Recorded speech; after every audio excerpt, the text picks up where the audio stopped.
The medevac helicopter thundered through the rising light, its rotors beating against the morning air as the desert stretched endlessly below.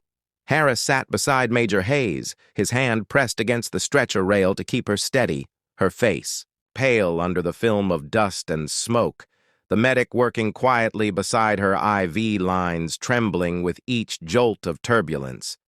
She was alive, barely, her breathing shallow but constant, every rise of her chest a small victory. Harris glanced at her then. Out the open door where the battlefield fell away behind them, the twisted canyon fading into the distance, replaced by the flat, endless expanse of sand and silence. The pilot's voice crackled over the intercom, 30 minutes to base. Harris acknowledged. Without speaking, his mind still trapped in the roar of the A-10, the thunder that had saved them all.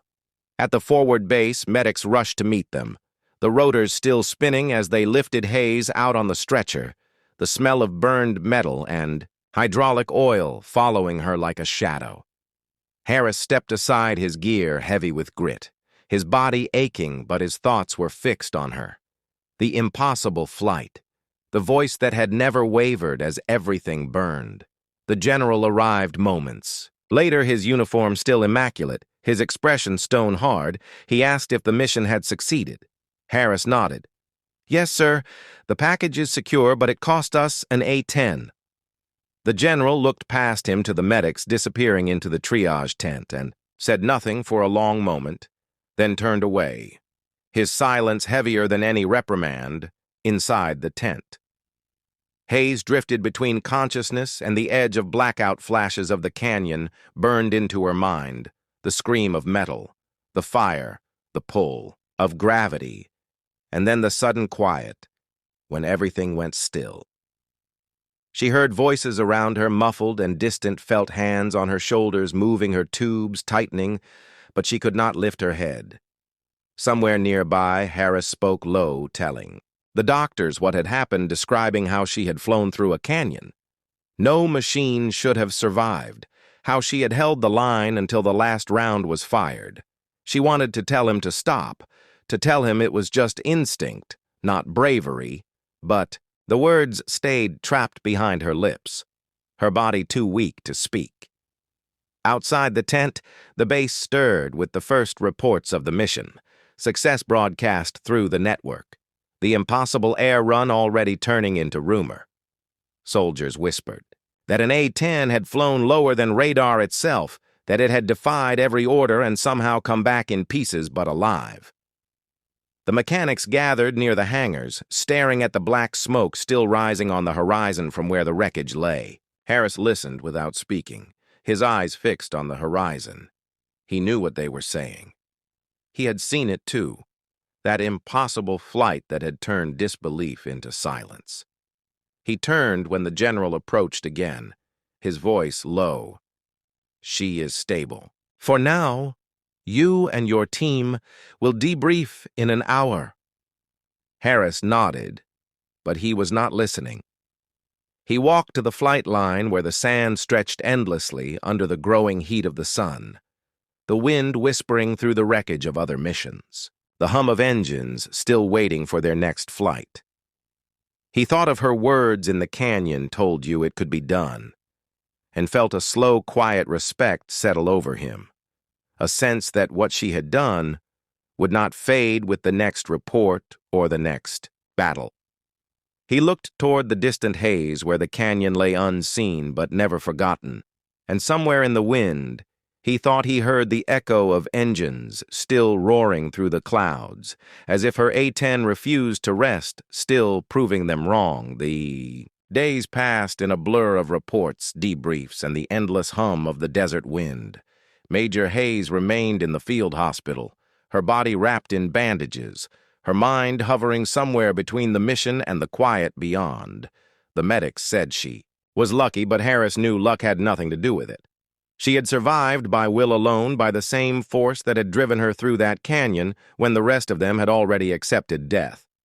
The base moved on as bases always do, new missions. New orders. The wreckage of the A-10 salvaged piece by piece until nothing was left but the scars on the stone and the story whispered in the halls of the pilots who had seen her flight path recorded on radar, an impossible pattern of altitude and speed that defied training and gravity alike. Harris visited her every day, sitting in the folding chair beside her bed as machines beeped in steady rhythm. Sometimes she woke long enough to speak only a few words, her voice faint but clear. He would tell her updates about the team, about how the intel they recovered had exposed an enemy stronghold, about how command was already planning the next strike.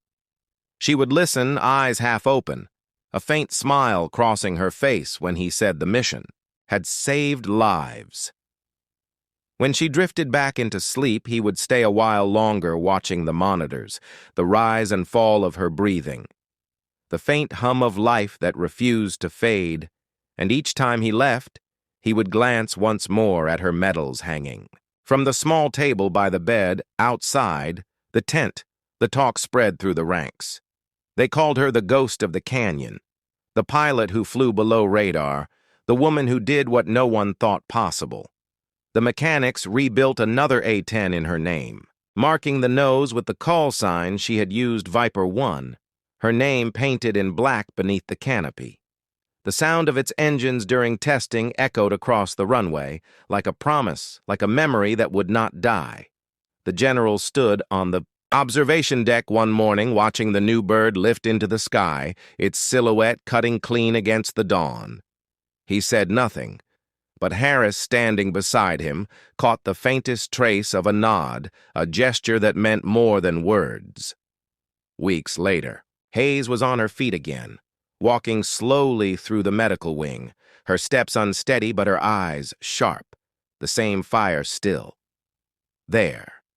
Harris met her at the gate when she was cleared for duty, the wind carrying dust around them, the sun harsh on the runway. She looked out at the waiting aircraft, the rebuilt A-10 gleaming under the light, and for a long moment said nothing. Then she turned to him and asked, "How low do you think she can fly this time?" He smiled the kind of smile that carried both pride and disbelief and answered, "I think that depends on how much you want to prove them wrong again." She climbed into the cockpit, the movement slow, deliberate, her hands tracing the familiar controls as if greeting an old friend. The ground crew stepped back, engines roaring to life, the air trembling with the sound. Harris stood watching as the A-10 began to roll down the runway, gathering speed, the dust rising in a long golden trail, and then she lifted off, climbing into the endless sky, before banking low again, just above the horizon where the earth and clouds met. She flew straight toward the sun, disappearing into the light, her radio crackling with one final message before the static took over. "Told you no one flies lower," and the sound of her laughter faded into the wind as the desert swallowed the echo of her defiance forever.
The smoke rolled thick through the canyon, rising in spirals of heat and ash as the echo of the explosion faded.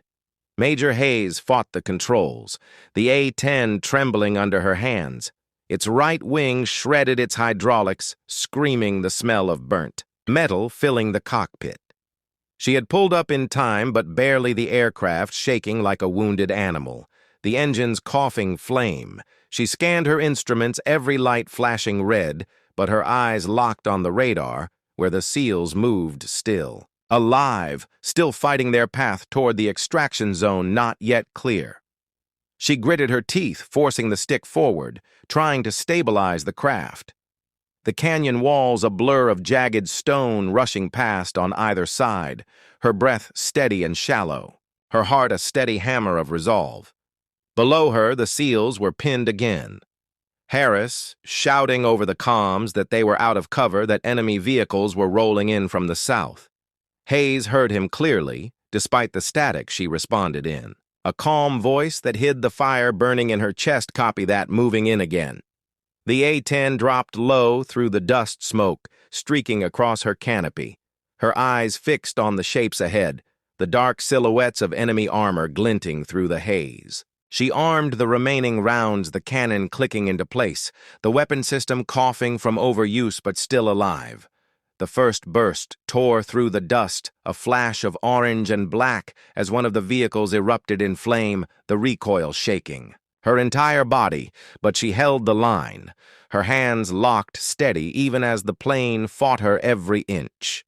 The canyon narrowed again, the walls closing in like jaws, the sunlight vanishing, the radio crackling with overlapping voices, Harris shouting that they were moving, but the path was blocked, that she had to clear the ridge ahead. Hayes acknowledged, barely breathing as she pitched the nose of the aircraft upward, banking sharply, the right wings screaming in protest. The engines sputtered, one catching, the other fading the controls, sluggish under her grip. But she pushed through the turbulence, cutting close enough to the cliffside that fragments of rock chipped against the fuselage. Sparks danced across the metal surface as she rolled out of the climb and came around again, low and deadly, for another run. She could see them now, the SEALs crawling through the rubble, flashes of gunfire from both sides. Enemy positions dug in deep along the ridgeline. She had one chance to clear them before. Her systems gave out, her fuel almost gone, her hydraulics failing fast. She lined up the shot, the targeting system flickering, refusing to lock, so she went by instinct alone, her finger tightening on the trigger as the cannon spat fire into the cliffs. The noise, a rolling storm that filled the canyon. The rock shattered, explosions rippled through the enemy line, their positions collapsing under the onslaught, the radio filled with shouts, the SEALs breaking through Harris, yelling that they were. Clear that she had done it, but her relief was drowned by the sound of the warning siren screaming across the cockpit. Engine failure. The right engine burst into flame, the aircraft jerking violently. She tried to level out, but the stick felt dead. In her hands, smoke filled the cockpit, the heat biting at her skin. She looked through the cracked canopy at the sky above, the faint glow of dawn breaking through the dust. She thought of the words they had said, that no one could fly that low, that no one could make it out alive. She smiled a small, tight smile as she pulled hard on the controls, guiding the crippled A-10 toward the open sky, the ground tilting below, the sound of the engines fading into silence. The last thing she heard was Harris' voice breaking through the static, saying she did it. She really did it before the radio cut out, and the canyon swallowed everything in a haze of smoke and wind. The wreckage lay scattered across the lower ridge, twisted metal half buried in dust. The heat from the impact still rising in waves through the air. The SEALs moved carefully across the rubble, their faces streaked with sweat and ash, their voices clipped and tense. Harris led the way, rifle raised, eyes scanning for movement, though. The only sound was the crackle of fire and the distant hiss of cooling metal. The A-10 had gone down hard, but not clean. Pieces of its fuselage were scattered across the canyon like fragments of a fallen beast. Harris felt the weight in his chest, the silence heavier than the smoke. the radio dead since the last burst of static. He signaled for his team to spread out to search the wreckage while maintaining cover. The enemy had scattered after the last strike. Her attack had torn through there. Lines so completely that even the survivors had fled into the rocks, but Harris knew better than to trust the quiet. It was the kind of silence that came before something worse. The team fanned out, weaving through the debris, the smell of burnt fuel, thick enough to sting their eyes.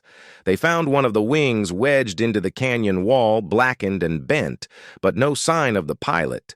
The cockpit section was half buried in rock. The canopy shattered the seat. Empty. Harris knelt beside it, running. His gloved hand along the torn metal. He had seen enough crashes to know what survival odds looked like, and these were not good. He stared at the ground for a moment, the memory of her voice echoing in his headset.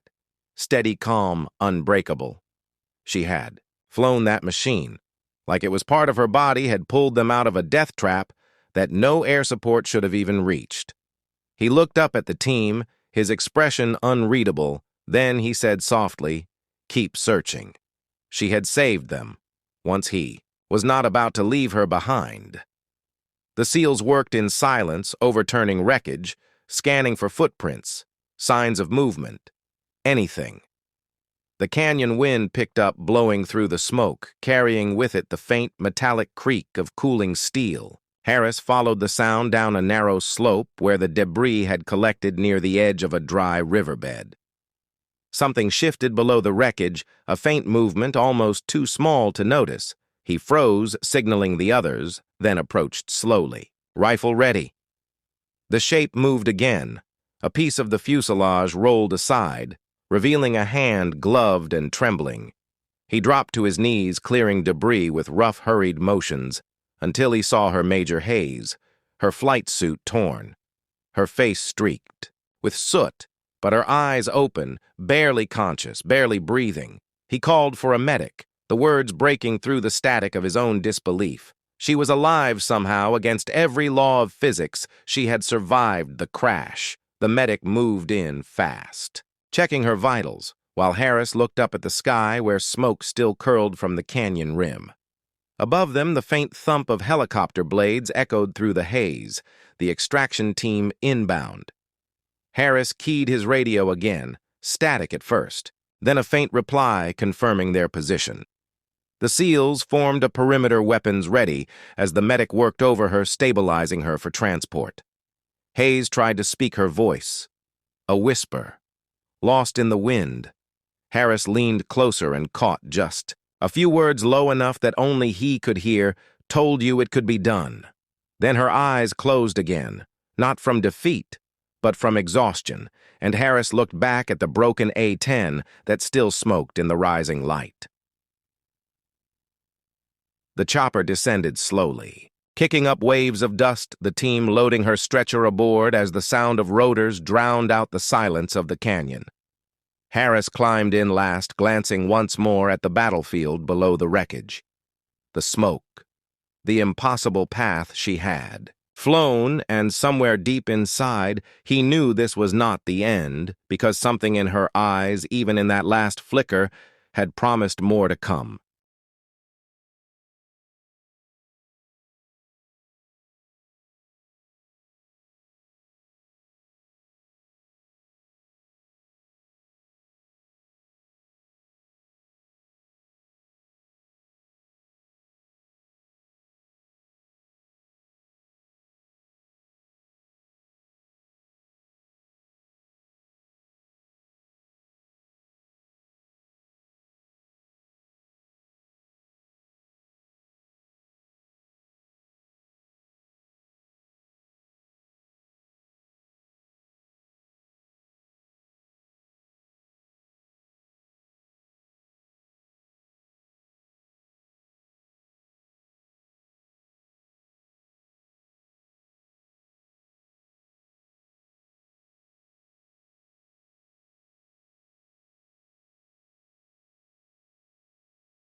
The dawn broke over the desert valley, a thin red line stretching across the horizon as the SEALs prepared for insertion, the dust clinging to their gear and the silence heavy around them.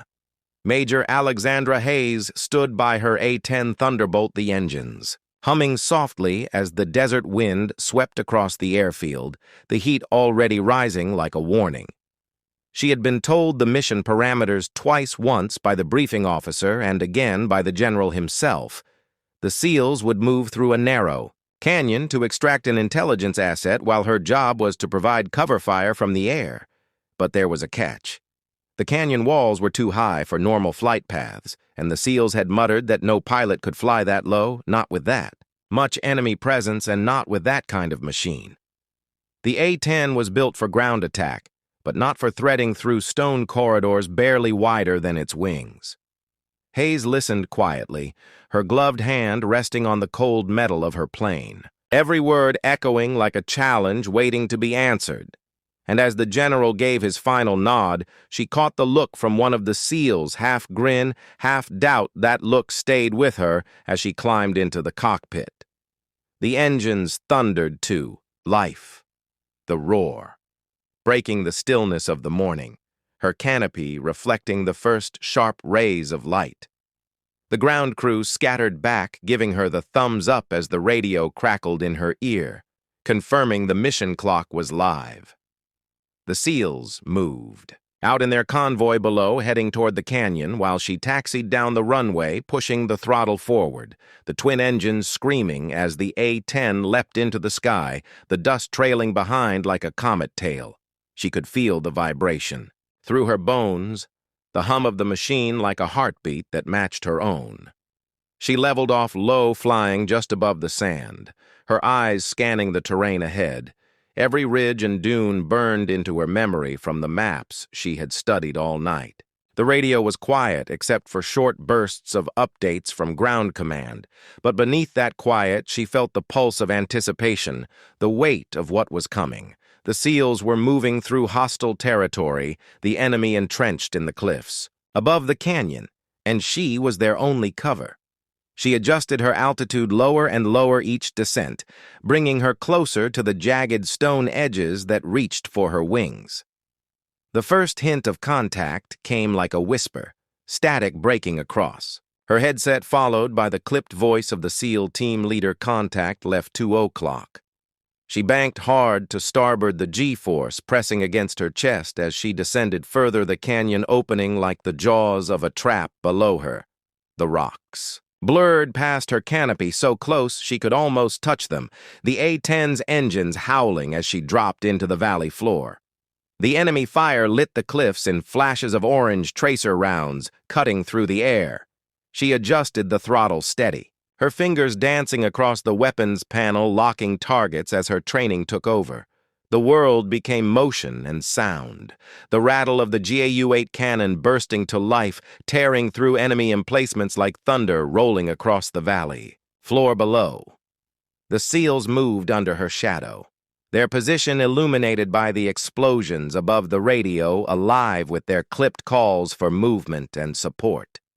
Her focus narrowed the canyon, tightening around her, each turn sharper than the last. The rock walls closing in like a fist, but she held steady, every reflex honed through years of flying. The heat shimmered across the cockpit glass. Sweat trickled down her temple as she pulled into another dive, the altimeter dropping so fast it felt like free fall. The radio screamed another call-out, multiple positions on the ridge.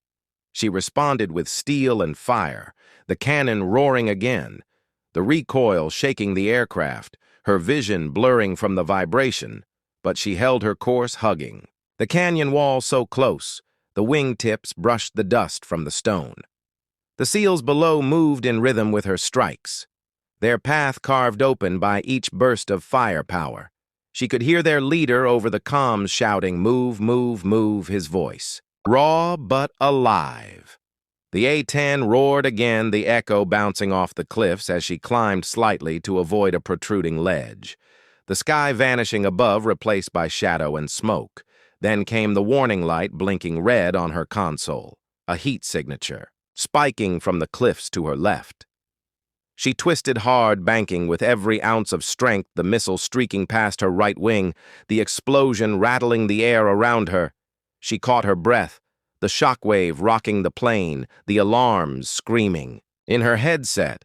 But she steadied the stick and dropped lower again below the enemy's line of sight, dust and debris swirling in her wake.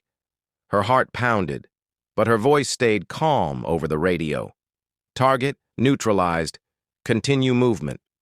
The SEALs acknowledged their tone, quick-clipped all business, but beneath it she could hear the disbelief, the realization that she was still there, still flying lower than anyone had thought possible.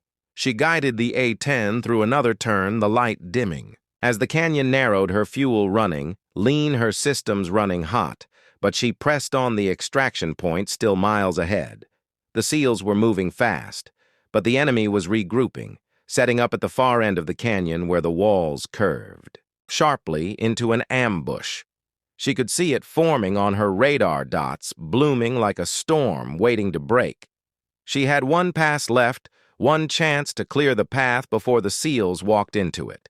She exhaled once, steady and cold, her eyes fixed on the narrow curve of rock ahead. As she dropped altitude once more, her engines roaring, the dust exploding beneath her wings.